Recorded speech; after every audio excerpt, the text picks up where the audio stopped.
A dark fantastic network presentation. Last scene. A mystery.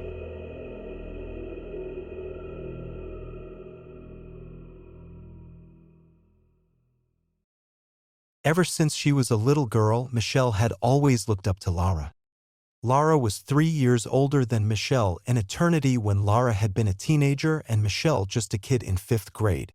To Michelle, Lara was a goddess, a shining example, a beacon of coolness. But as they both got older, Michelle felt the age gap between them less intensely, and the awe she'd had for her sister started to wane. It was still there, she still looked up to Lara in many ways, but mixed in with the awe was a little anger, a little jealousy. It was mainly because Lara was so together, so unruffled by boy troubles or problems at school. Michelle couldn't understand how her sister did it. It was like Lara had some sort of mechanism inside her that made her face everything with a cool head and an almost calculating intelligence. Michelle was almost the opposite. Every taunt, every failure, every rejection by a boy she fancied drew blood and hurt her to the core. At first, as she painfully entered her teens and started facing things that felt so serious and so dangerous, she went to Lara for advice. And Lara had been great. Hadn't teased Michelle, not much anyway. But it was soon obvious that she and Lara didn't really think alike, that their priorities weren't the same. What was really important to Michelle wasn't that important to Lara. The things that pained Lara so didn't really matter that much to Michelle. Michelle cared about the latest fashions. Lara seemed to always look cool without much effort. Lara obsessed over certain books or TV shows or songs and wanted to discuss them over and over. Michelle consumed pop culture like so much junk food, not really thinking about what it all meant. Only on those rare occasions when Lara came to Michelle for advice would Michelle truly feel close to her older sister. Those moments when Michelle was able to help her, to console her when she was at her most vulnerable, were some of the happiest moments in their complicated relationship. Because, deep down, Michelle always feared that Lara didn't love her as much, didn't value her as much as Michelle loved and valued her. But those moments were few and far between, and for the rest of their teenage years, Lara and Michelle continued to drift apart.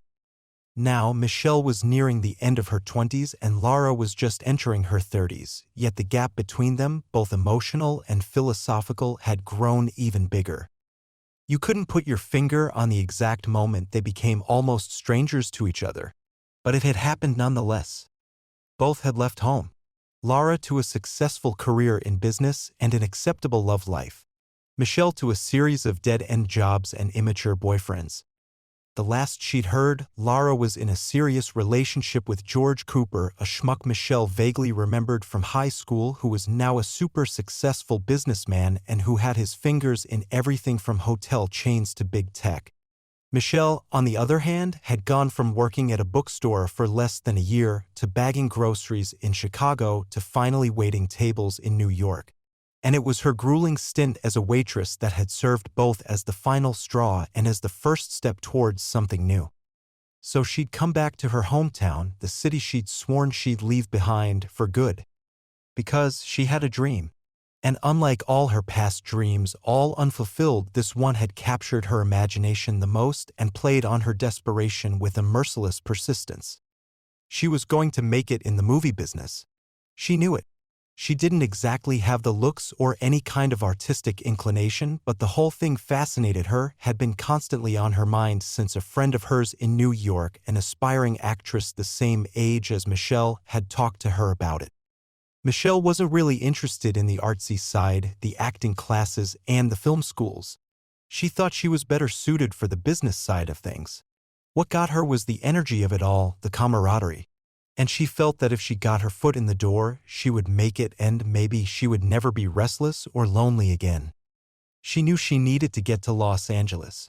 But she didn't have the money or the connections. Not yet. And Los Angeles was only 4 hours away by bus anyway. No.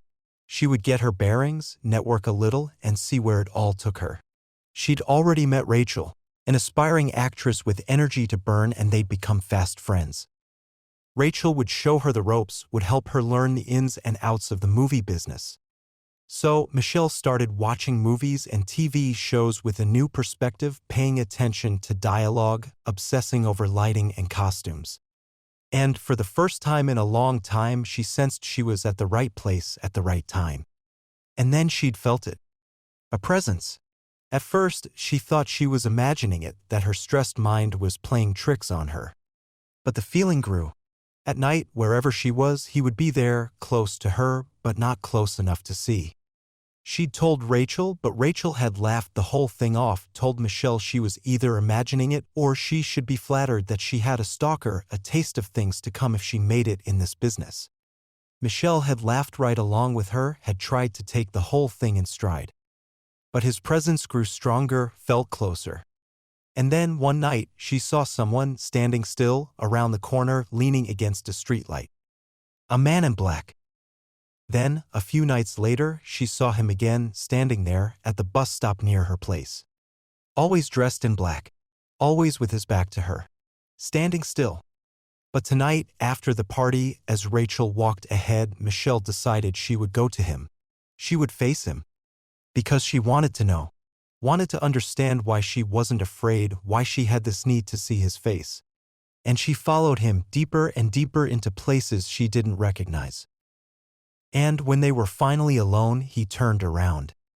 And he said, "I can make your dreams come true." And as she stood there, in the dark, fighting her fear, she realized that she believed him.